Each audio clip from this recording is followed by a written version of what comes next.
Just a follow-up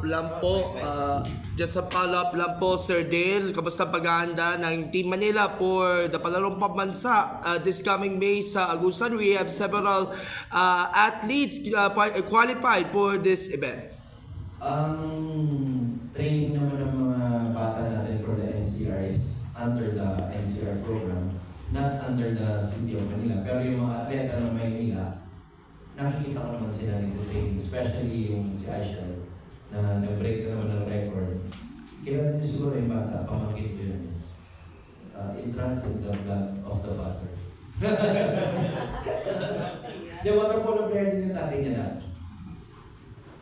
Okay. By the way, meron isang sport pinapromote ka, I don't know kung nag-prosper ba yun. Yung with Coach Len Escoliante. Yes. Tuloy pa ba yun? Sa Manila ba meron yun?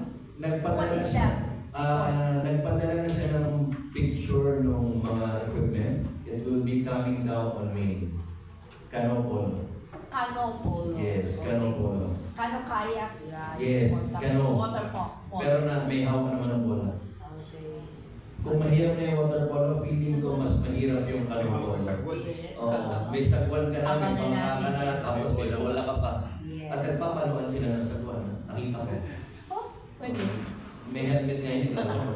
Okay, interesting. Anyway, thank you so much, Chairman Dale. Again, your invite and all the best sa kaunahang ng international tournament competition here in Manila as the chairman of our MASCO. Invite mo sa ating lahat. Maraming salamat po sa inyo, ma'am. Lagi niyo po pinili ang pagkakataon yung pag-imbita. Iniimbitahan namin ang lahat na manood ng First Manila International Water Polo Championship. Bukas na po ito.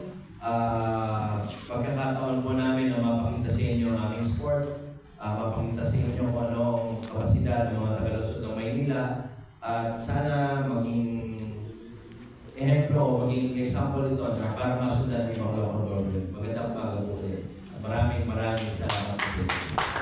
Thank you very much, Chairman Dale, Evangelista, for making Manila and Manila sports great again. Ayan. Thank you. God bless everyone, and we'll be back with the final session of today's speech.